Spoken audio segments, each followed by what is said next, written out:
Welcome back, and now we dive into the details for today. In Port Harcourt, protesters blocked a section of the busy East-West Road, NTA Road, and other major roads in the state.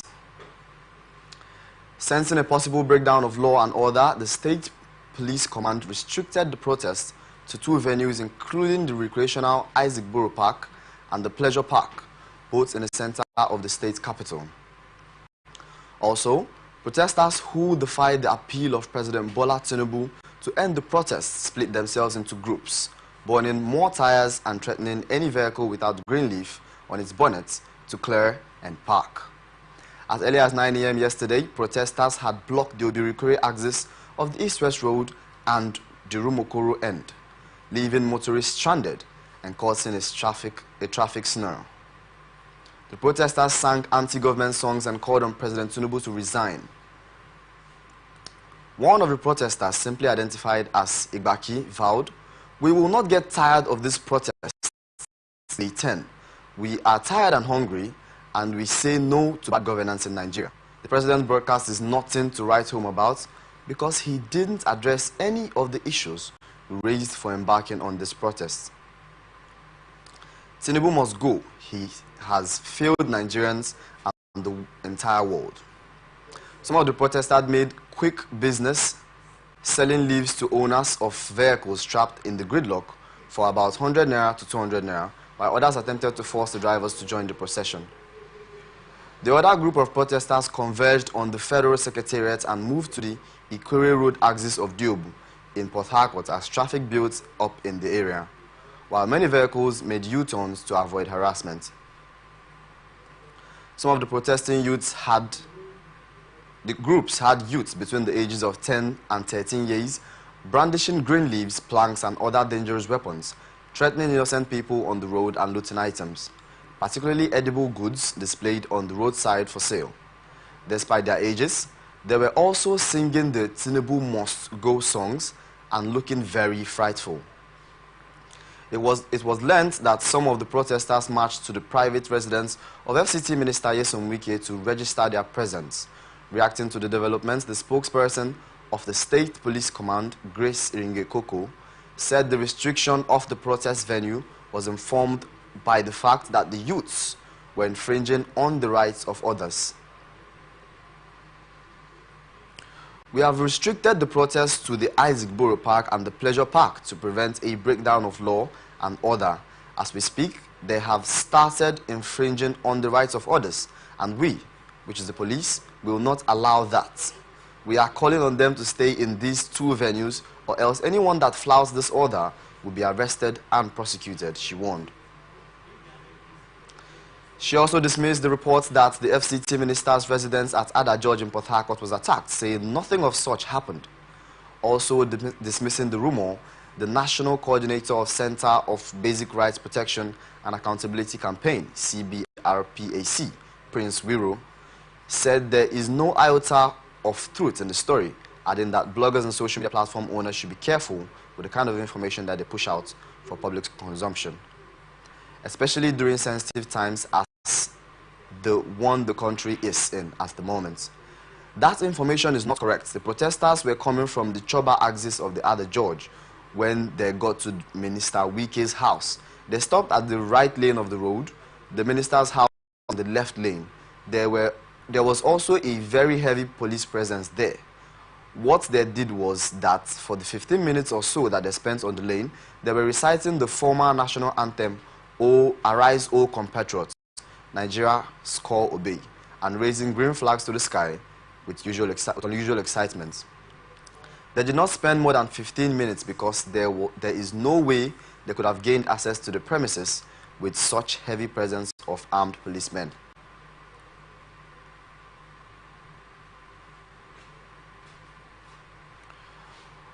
Analyst says the palliative distribution across the country is for vulnerable citizens.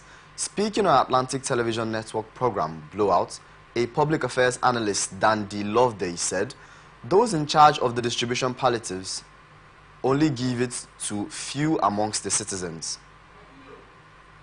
Dandy Loveday also tasked the government to give the people interest-free loans or grants as palliatives, as alternatives to palliatives. This is coming in a bid to dissuade the people of Imo State from joining the nationwide protest and to cushion the effect of soaring prices on food items by the state government, in collaboration with the federal government on palliative distribution amongst Imo residents. Some suspected cult members have allegedly stabbed a barber, Femi Adesina, to death on Isale Ojo Road in Kuta area of Ogun State. The Ogun State Police Command exclusively informed correspondents on Tuesday that the suspects include Prince Emmanuel, Nafiu Sadiq, Michael Joseph, and Adebowale Ezekiel, believed to have participated in the crime, were arrested shortly after the crime was committed. Newsmen learned that the incident occurred around 8:45 p.m. on Monday. According to an eyewitness who requested anonymity due to the fear of victimization, the victim was working in his shop when approximately 8 suspects arrived in the area on motorcycles.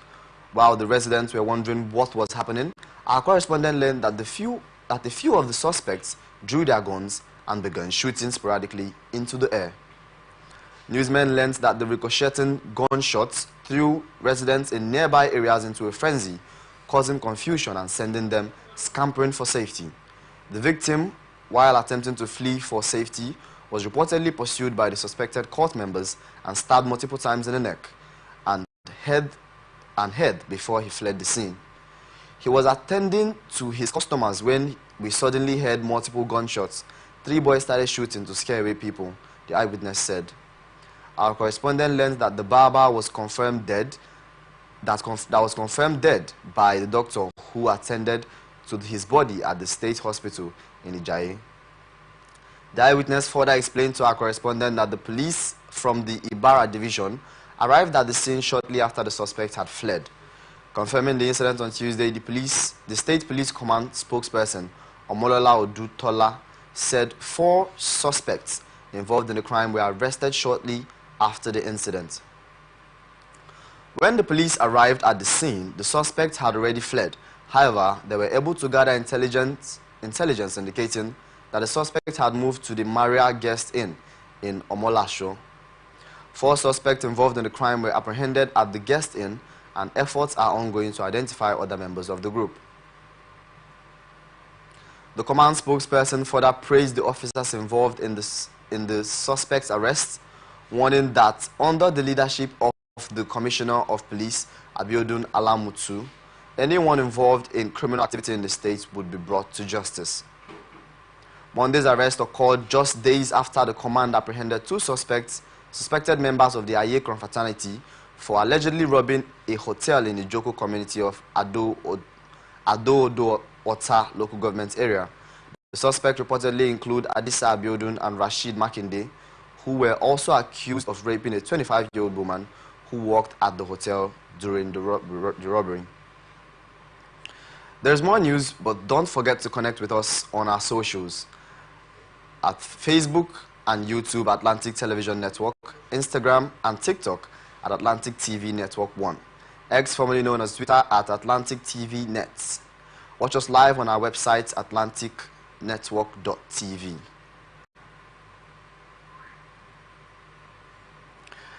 Guidelines for the suspension of custom duty and taxes on imported food items are to commence next week, the federal government announced on Tuesday.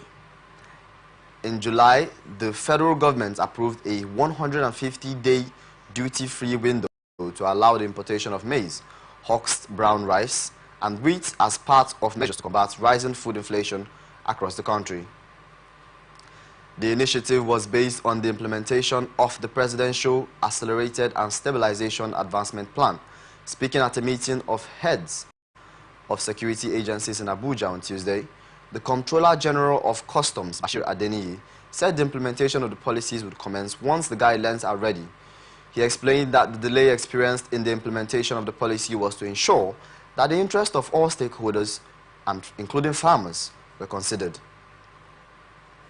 The customs boss urged Nigerians to be patient, adding that some of the imported items already in the country would be cleared without duty and taxes.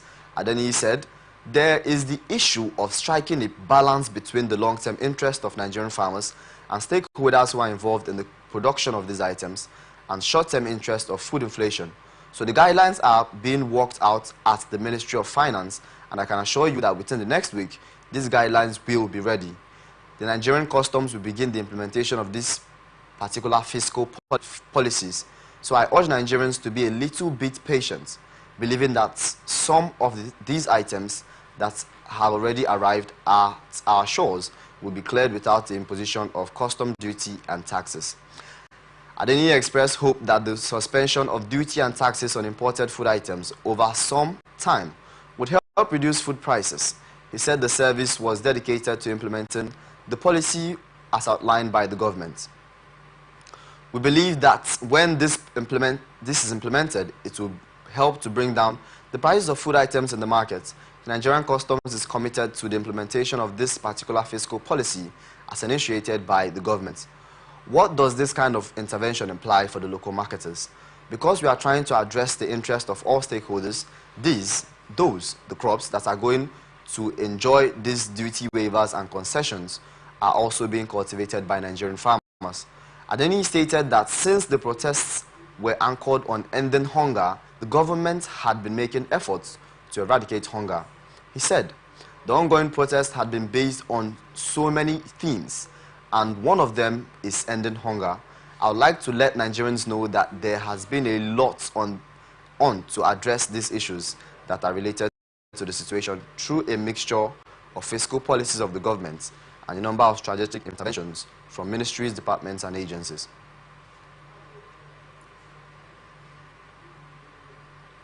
One of the things that I recall in the intervention through the distribution of strategic food items, which was released from the National Grain Reserves about a month ago, this was also released to all states of the Federation.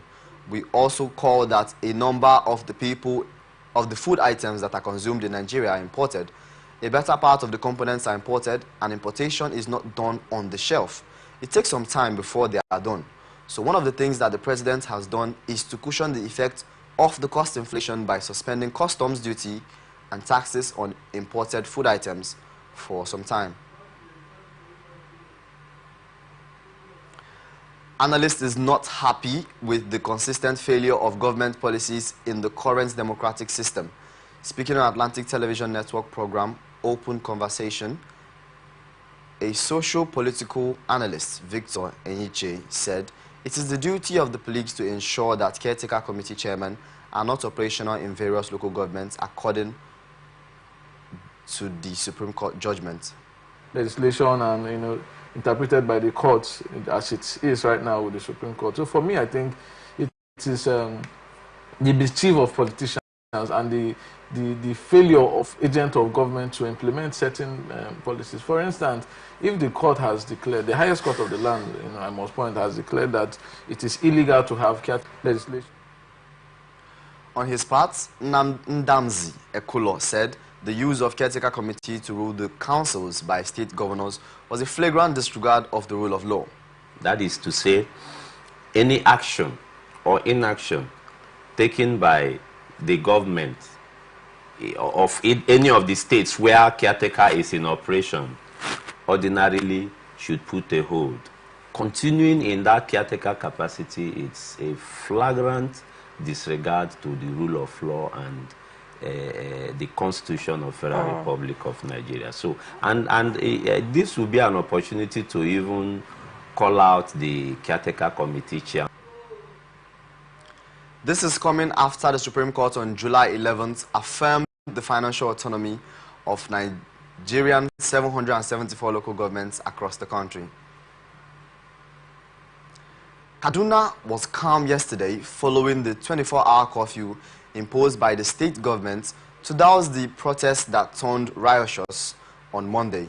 There was a scarcity of bread, rice, and other essentials in Hakin, Banki, and other neighboring communities, as the popular Kawo Weekly Talata on Tuesday markets could not hold due to the curfew. Women were seen going around the community in search of bread and rice, which were scarce as retail shops were either short or could not get enough supply of bread from the bakery. The police in Kaduna, whose operatives were spotted enforcing the curfew, except for those on essential duties, such as medical personnel and journalists. said they arrested 39 suspects, including a tailor who was sewing Russian flags for the protesters. ASP Hassan, who debunked the story that hoodlums seized an armored personnel carrier APC belonging to the police, explained that the police, in collaboration with other security agencies, had intervened to restore order in the state. He added, during the confrontation, the suspects became hostile and resorted to using stones, catapults, and other weapons. The police managed to calm the situation with minimal use of tear gas. The Commissioner of Police CP Audu Ali Dabigi, while commending his officers, issued a stern warning to all residents to adhere to the imposed curfew. He assured the violators will face arrest and prosecution of the law. In Kano, Governor Abba Yusuf yesterday relaxed the 24-hour curfew in the state to 12 hours. The governor announced this after a Security Council meeting with security heads in the state to review the security situation. The governor said the curfew was relaxed from 6 a.m. to 6 p.m., adding that this was to allow residents to go about their day-to-day activities and legitimate businesses. He said the curfew will resume fully at 6 p.m. to 6 a.m. He commended the security agencies for their role in ensuring the safety of lives and properties, as well as the recovery of looted properties, saying that about 60% of the looted properties had been recovered. Recall that Governor Yusuf had declared the curfew last Thursday evening after the protest was hijacked by hoodlums who turned violent, maiming residents and looting properties.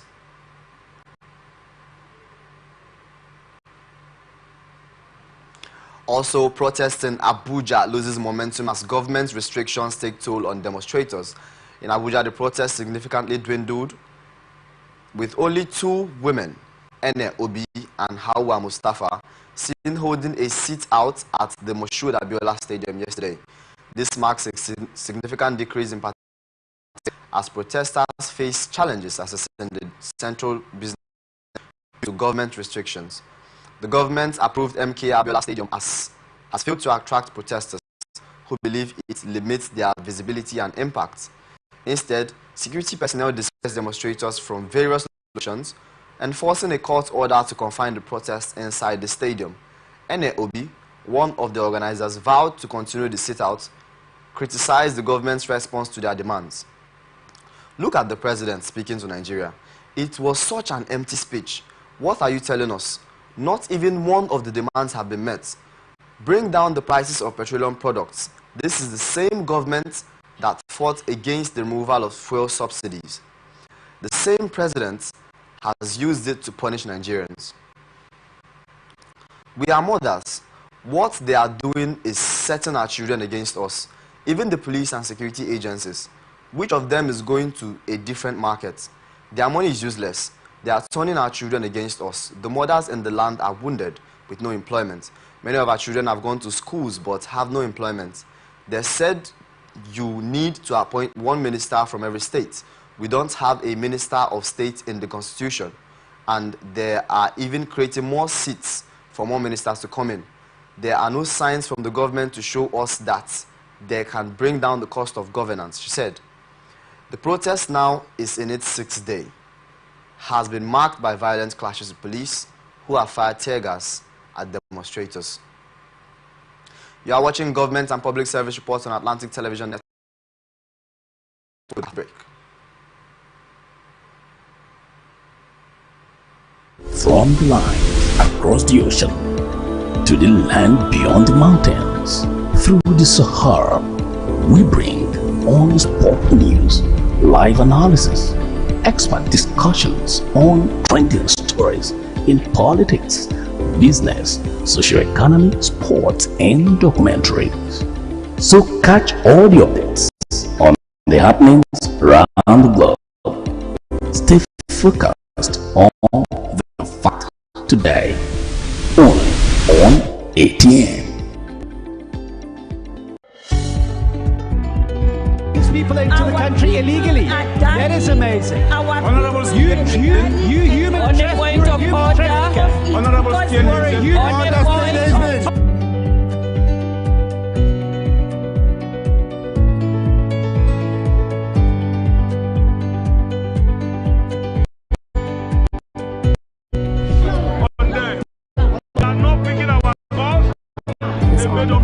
So no agreement with the EU, but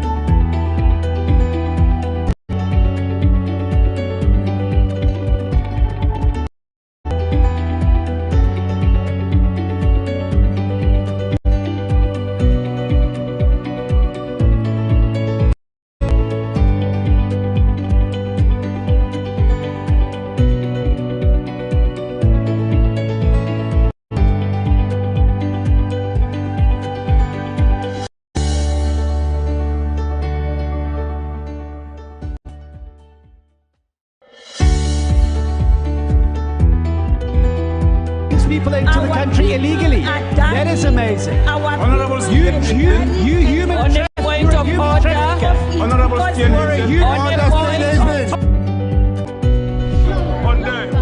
they are not picking our calls. They made up their minds. so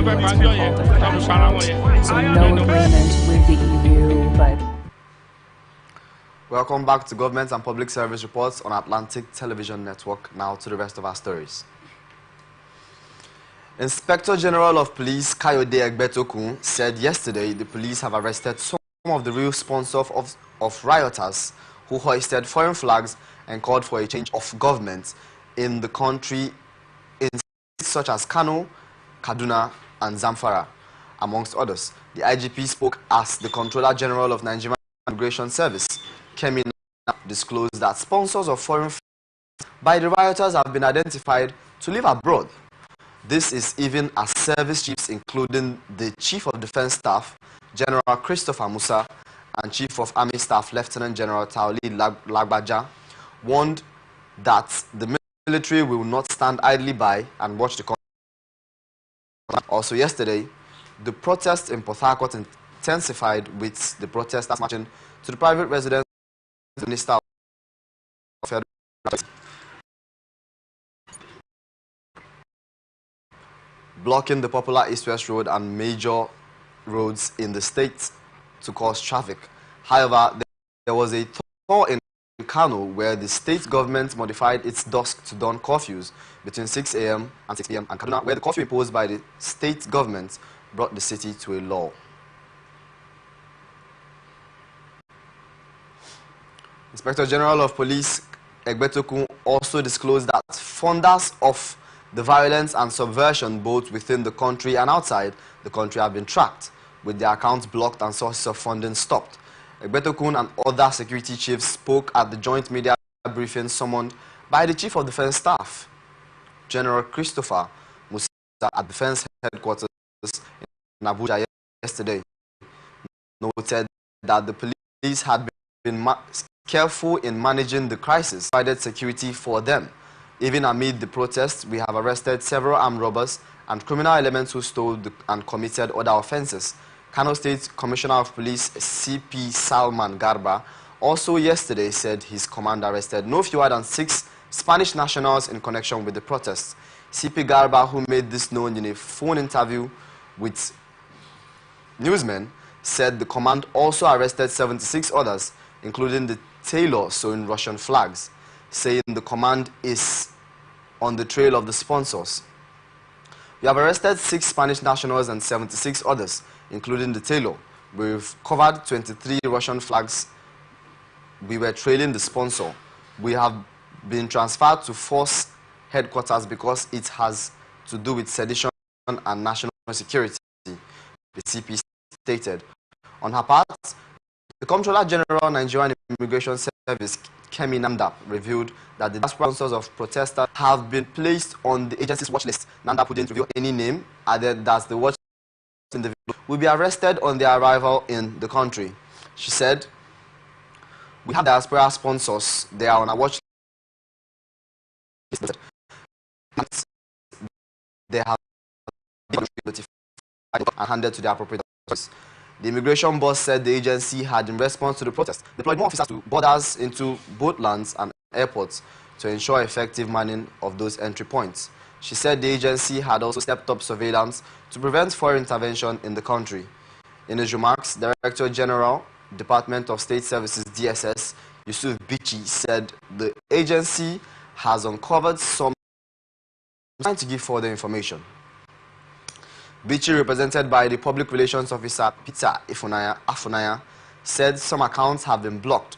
He said some of the persons operating such accounts are staying abroad, adding that he said the identified sponsors of the foreign flags distribution would also be made public. Similarly, Chief of Defense Staff General Musa disclosed that the constant briefing of the media showed the respect and love the security agencies have for the country and their commitment to their task. The only people we are after is the enemy of the state, who should be ready to face the law. We will not relent in pursuing those who continue to encourage subversion. We will remain professional, and our men on the field will remain professional as well, he said. Also speaking at the briefing, the Chief of Army Staff, Lieutenant General Tawid Lagbaja, disclosed that long before the protests, the Nigerian Army had deployed troops due to the security challenges across Nigeria, noting that the army stood assured of protecting Nigeria's democracy, peace and harmony, and will not shift ground on that. While advising youths in the country to desist from violence as the act was needless, Lagbaja said the Nigerian army will not watch the country slide into anarchy, and then we will continue to partner with security agencies in maintaining peace and stability. The Chief of Defense Staff, General Christopher Musa, says the military and security agencies are after those behind the call for undemocratic change of government.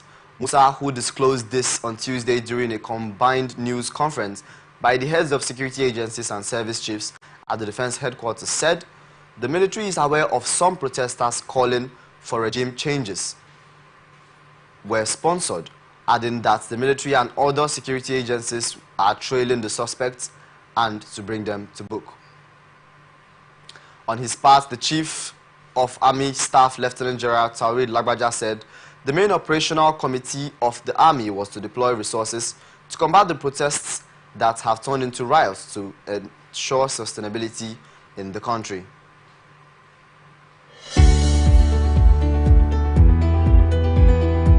People into the country illegally. For some days now, there has been protests nationwide. This morning, we come out to see what is happening in the city of Abuja.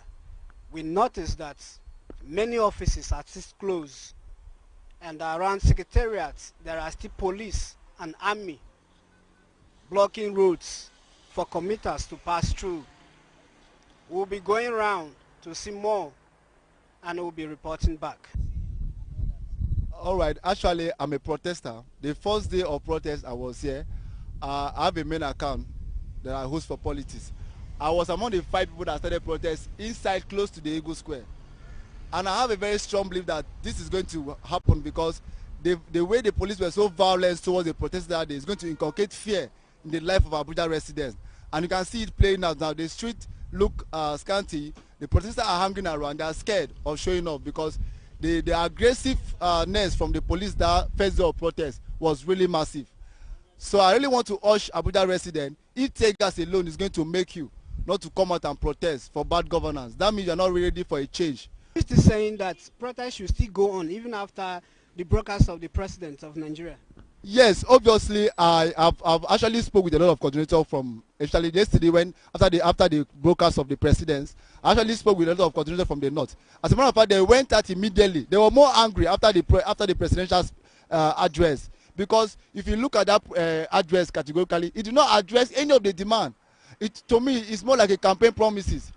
It just came out to just say, okay, yeah, we have been doing this, we have been doing that. People are not really feeling the impact. So if actually it addressed the demands of the protester, it will have actually, calm down the protester a bit. But as a matter of fact, this is even fueling the protesters. Just the Abuja residents are scared, but people are in the National Assembly. But me, I feel this is a very strategic play, and they need to protest here so that the protest can actually have a good impact. Yes, actually, the protest has not stopped. It's because people are afraid of the security. Because I can see that the president is not ready to do what is the right things to do. Because the president is supposed to come out and address the nations. Because the one that he said yesterday is not satisfy the country. because a lot of things is happening. A lot of people are suffering in this country. It should be taken that if it should be in these situations, how did he feel? That's the first thing that you're supposed to think. And people elect him to be there. They are not elect him to be suffering, the country to be suffering. You understand me? You should try and consider for their needs, because the country they are in messes. You understand? So by trekking, as you see me, because of, you can see security everywhere. So the road where we're supposed to pass, they block it. And the directions that I'm going to, there's no vehicle because of the blocking of the road. That's why you are seeing me trekking, sweating. Is that as a citizen of the country, is that how I'm supposed to be treated? That is the... Yeah, I think there is apprehension all over the place. Going by what we've witnessed here in the last few days, everyone is being very cautious. So you see, some persons had to shave their movements, you know, and I can see security agents all over the place. So there is apprehension. But the president has come out to speak to us, to Nigerians, to calm down and then come for dialogue. Do you think that the whole city should still be quiet, no work, no businesses, and some protesters still want to go on with the protest? Anyway, I think it depends on if the president actually addressed the issues, you know. I think the whole address, I think it is hollow. The issues were not mentioned. I think we will be talking about the subsidy of a thing, cost of governance. We thought he would make some decisive statements, categorical statements about those issues. And his address, you know, doesn't seem to solve any bit of the problems. It's still a bit like he was campaigning. You know, he's trying to reel out what he has been, what he has done, and what he tends to do in the future. I think to an average man on the street like myself, he really doesn't change anything to me. The Inspector General of Police and representative of the Director General of the Department of State Services also made presentations. The main point was not hit, actually, because I listened to the news myself. It seemed like it's a projected news already, because he knows what is going to happen at the end. Since he look at the youth like they are not serious, after the protest, they will come down to their senses. So this has been what is happening in Nigeria forever since. So hearing the news, I couldn't even hear anything from him mentioning fuel subsidy. The main point of this protest is bad government, fuel subsidy, and the high price of food, inflation of food or prices everywhere. So all to no avail. To me, it's like this protest doesn't have an end. I don't see any important end to this, because the president is not even making any point at all. He's not even making any point. If you listen to him, you feel like after all they will just come down to their senses. If they are hungry, they will go back to where they are working, and the whole thing. So my main point is, my concern is, nobody want to anchor this protest. You cannot just leave this protest to the youth alone. Who is the major person that is anchoring this? I know they don't want to show themselves, but the president is looking at it that he's politically motivated. So to this point, I believe this protest should be done systematically. Like, it should not be kind of religious or political motivated. Presidents might say a lot of things, yes, but his words, yes, he at least we now, the Nigerians, the president say a thing. It's not easy for a house that has been destroyed to be built in a day. House, your own house, you build a new house and the house spoiled, you want to renovate it. It can never be like when the house was newly built. It will take a time for you to get the restructure you want to get for your house. So we should not look at our president like somebody that don't know what he's doing. They are the one who caused the problem. No good. When they give you, as you see me now, I'm a Muslim. I don't even see anything where somebody bring for this world. Where they chop, where no go finish. Only Allah no go finish. anything where person want do for this one, make you remember God. Do. Make them remember God. When they give you something, give people, give those people. Now then cause all those problems. Where people when they see we no go green, we no go green, come out. If you say they see the thing where they need in time, this thing no go happen. But I bet Nigeria people may just hold on. Because me, I don't follow protests like 2 days now. So we see if you will not work for this country a day, you no go get money to chop. We are work for hand to mouth. I beg, make everything, may not come down. The thing I want beg Nigeria people may just endure. First one, the president own may no say fuel, now be second when they call election. You know, say after you win election finish, the fuel matter is another election. Make it find way to bring the pump price come down. Where we're making Nigeria know say something don't come down. So to me, I see this this situation that we are into as they are just there for their own interest. They are not after the interest of the masses. So to me, what I can say that can actually tame this situation that we are into now is this persistent protest. We shouldn't give up, because with this now, if we continue, like what my colleague just said, if we are resilient and we continue pressing on, I believe a positive outcome will surface. Yeah. Yes, now there has been protests in Nigeria, and on Sunday, the president of Nigeria, President Bola Ahmed Tinubu, came out to appeal to the protesters to stop protesting and come for dialogue. Today is Monday. Again, we come out to the streets of Abuja. We notice that there are still police and soldiers blocking roads and entrances, major roads that links to offices and business centers. We have seen people walking with legs, but there are no vehicles moving in the streets. And we have also talked to so many Nigerians who have complained that why protests should not stop is because the president have not meeting up the demand of the protesters.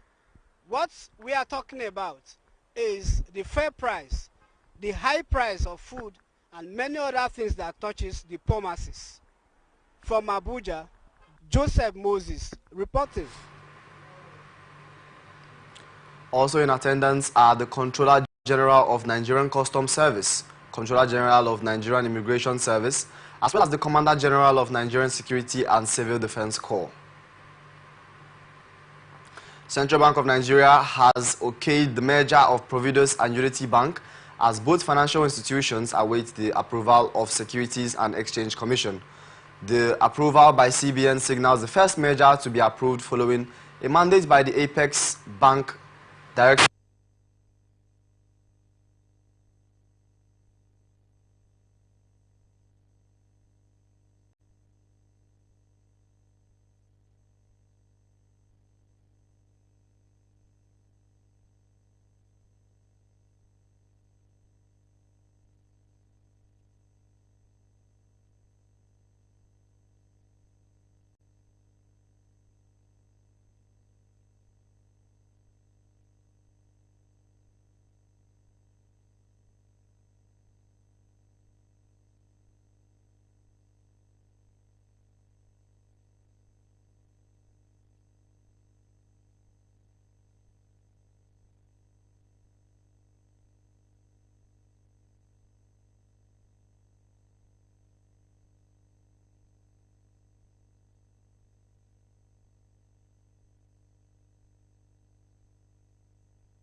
increased their capital to 200 billion, while those with regional authorization are expected to achieve a 50 billion naira capital floor. A letter dated July 22, 2024, signed by the Acting Director, Banking Supervision Department, CBN, Adetuna Adeji, and addressed to the Managing Director of Unity Bank, PLC, confirmed this development. The letter titled Request for Merger Approval and Financial Support came as a reply to an earlier letter dated June 19, 2024, which had sought permission for a merger and financial assistance. While granting permission, the Apex Bank also approved financial support totaling 700 billion naira to the new entity to be repaid with an interest rate of 6%. The CBN said the support structured as a 20-year term loan will begin repayment after a 5-year moratorium without giving further indication of the source of funds. The letter obtained by the correspondent on Tuesday read, "Following a review of your letter, we write to inform you that the Central Bank of Nigeria has approved your request as follows. A financial accommodation totaling 700 billion naira to a new entity structured as a 20-year term loan. The loan will be priced at an interest rate of MPR minus 11%, subject to a minimum of 6%. Payments are to be made semi-annually with a principal moratorium of 5 years.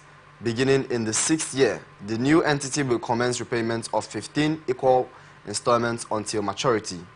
The balance of 396.30 billion naira from the financial accommodation is to be invested in a 20-year federal government of Nigeria bond.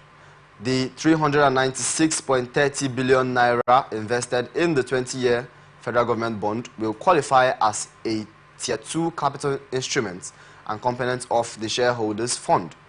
Unity Bank's current cash reserve ratio shortfall of 117.90 billion naira is hereby waived from being debited. Providus Bank's CRR balance post-merger will serve as the opening bank balance of the new entity. The letter, however,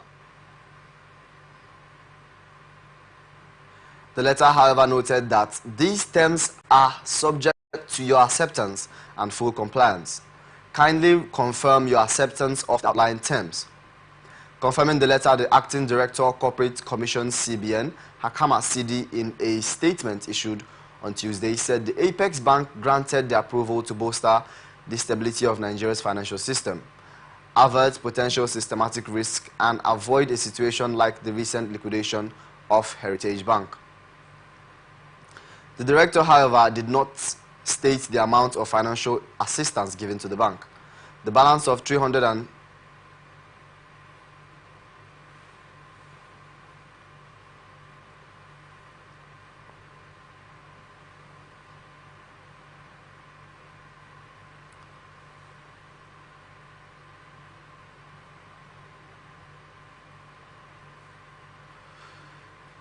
Tuesday said the Apex Bank granted the approval to bolster stability of Nigeria's financial system, avert potential systematic risks, and avoid situations like the liquidation of Heritage Bank. The director, however, did not state the amount of financial assistance given to the bank. The statement read, the Central Bank of Nigeria has granted a pivotal accommodation to the proposed merger between Unity Bank PLC and Providus Bank Limited. The strategic move is designed to bolster the stability of Nigeria's financial system and avert potential systematic risk. The merger is contingent upon the financial support from the CBN. The fund will be instrumental in addressing Unity Bank's total obligation to the Central Bank and other stakeholders.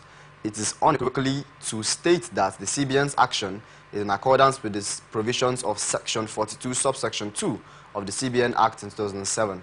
This arrangement is crucial for the financial health and operational stability of post-merger organization. Furthermore, it is important to emphasize that no Nigerian bank currently faces a precarious situation comparable to that of Heritage Bank, which was recently liquidated. The CBN remains committed to safeguarding depositors' interests and ensuring the smooth functioning of the banking sector through proactive measures and strategic interventions. This came as impeccable sources of both Providus and Unity Bank confirmed that while the Apex Bank had okayed the merger, the financial institutions were still awaiting the approval of the SEC. The news reports that there have been strong indications for over a year on plans by Providus Bank Limited to acquire a majority stake in Unity Bank PLC. The development was part of Providus Bank's expansion plan and, importantly, a bold initiative to further shore up its capital base amid the current recapitalization challenge. Meanwhile, the two banks in a joint statement on Tuesday declared that we are pleased to announce that the Central Bank of Nigeria has approved the merger between Providus Bank and Unity Bank, marking a significant milestone in the evolution of our respective institutions. This merger represents a strategic and complementary union that will leverage the strength of both banks to create a leading financial institution in the industry with footprints in retail, corporate, and commercial digital banking system. The statement added boundaries of technology to deliver cutting-edge financial solutions that cater for the evolving needs of modern consumers. They noted that the combination was driven by a shared vision to provide an unparalleled banking experience to their customers. This is where we wrap it up on this edition of Government and Public Service reports on Atlantic Television Network in the city of Port Harcourt. I am David Obasi, thanking you for staying tuned. Stay connected to us on our socials, Facebook and YouTube, Atlantic Television Network, Instagram and TikTok, Atlantic TV Network 1. X, formerly known as Twitter, at Atlantic TV Net. Watch us live on our website, atlanticnetwork.tv. Peace and unity are the pathways to progress. Thank you for staying tuned.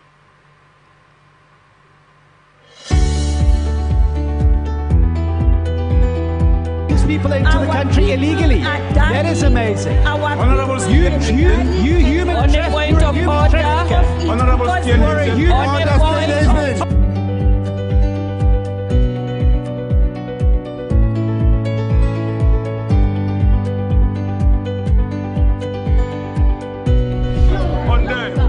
They are not picking our calls.